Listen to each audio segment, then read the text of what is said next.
Bread maker dough ingredients. I'm sure you want to know exactly which ingredients we use to make perfect bread maker dough.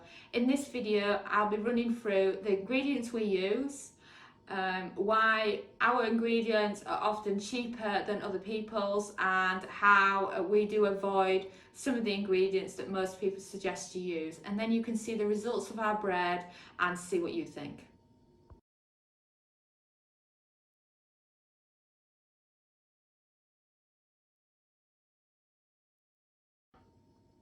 My name is Samantha, and along with my husband Dominic, who is behind the camera, we will be showing you today 12 different ways to incorporate the bread maker and the air fryer to make delicious kitchen gadget recipes. We are big fans of the bread maker dough, and what we like about the dough is how you can transform it for the air fryer recipes, or just keep it as dough, or just make it to use some bread. Today it's all about having some fun while the kids are at school and spending the day in the kitchen teaching you different ways to cook with these kitchen gadgets. And if you want to follow along with this series, simply head over to our YouTube channel and you can scroll through the different videos that we've done today.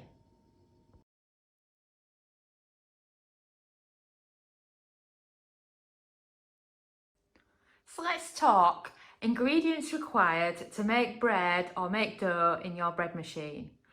I've got them all out in front of you so that you can get an idea of everything that we use, and let me run through each item with you. First of all, we live in Portugal at present and we're big fans of sea salt, so we always have a container like this in our pantry that's loaded with some good quality sea salt, and this can make quite a good difference in the taste of your bread. Next, we just have some cheap sugar. Any sugar that you normally use for baking with is fine. And then let's talk flour, shall we? There's often a big debate of which flour you can use when making bread. This is a more expensive Portuguese baking flour, so it's not like your cheapest chips flour. And this is what we use when we're making our bread. But we have gone cheaper when we fancied some bread and we haven't had any decent flour in. And you know, if you were to describe this, it would be kind of a premium version of all-purpose plain flour. We have used self-raising from time to time when we've been out of plain flour, and it puffs it up quite a bit and makes it quite heavy, but it's better than nothing when you want some bread and you haven't got any of your other ingredients in. And also, an important ingredient to make lovely bread is extra virgin olive oil. We're big fans of extra virgin olive oil, and it's the only oil we use in cooking in the Milner house. When we're air frying our food and we're using a little bit of olive oil, it's always this one that we use. Though, of course, this is local to Portugal, so any extra virgin olive oil from wherever you live is fine. Next on the list, let's talk milk. We're just using some normal regular milk. You can use milk powder if you prefer, and I'll tell you now that we did use milk powder because it was recommended for bread machines for about the first 2 years of using the bread maker, and we found that it was rather expensive for what it actually did, and we didn't notice any change from moving to normal milk.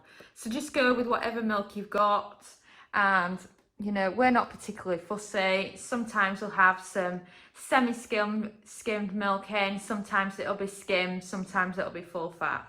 Just whatever you've got in, you know.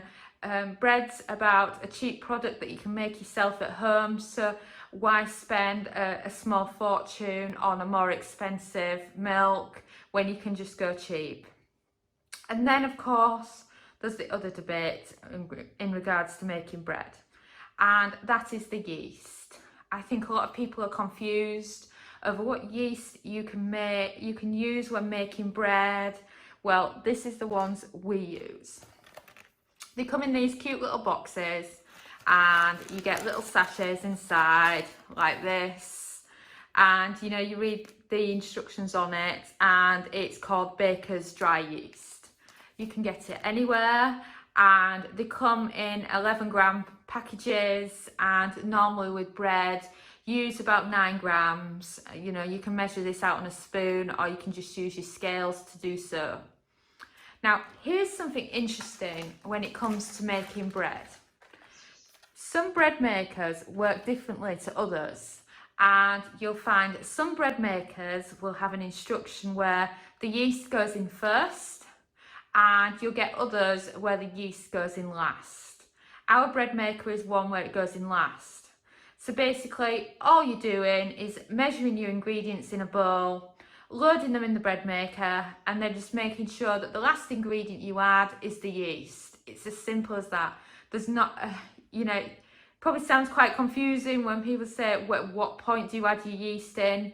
Well, just make note of that it's the last ingredient or the first ingredient. Just check your bread machine manual to regards to whether you're the first or the last as far as that's concerned. And then the only other ingredient to add is 200 ml of water. Which what I actually use is I use the rice cup that came with my Instant Pot, because it's just the perfect size, because it goes up to 200 ml. So as you can see, we've got it all measured out already, ready there. You know, so if you're on American measurements, note that 240 ml is a cup. So it's just a little bit short of a cup, but the full recipe, including metric and imperial, is on recipethis.com. If you search for any of our bread recipes on there, or just head over to our bread maker recipes category, and you can find the recipe that we're doing today, as well as our sliced bread, dinner rolls, etc. So please comment below with which bread maker and air fryer you have at home in your kitchen. Here in the Milners, we have just a cheap bread maker that we got from Amazon Germany that we had shipped to us, and we also use the Philips Air Fryer XL, which we've had for a few years now. And if you are into air fryers and bread makers, do head over to recipethis.com, as we have a lot of recipes for you to choose from there, and all the recipes that we're mentioning in these videos you can find over there too. Thanks for watching. We have a huge collection of kitchen gadget recipes, including air fryer, instant pot, slow cooker, soup maker and many others. Don't forget to subscribe to our channel and follow us on social media. Best of all, join our newsletter at recipethis.com/newsletter. There we have plenty of principles, cooking time cheat sheets, free ebooks and mini courses to help you along your way in your kitchen gadgets journey.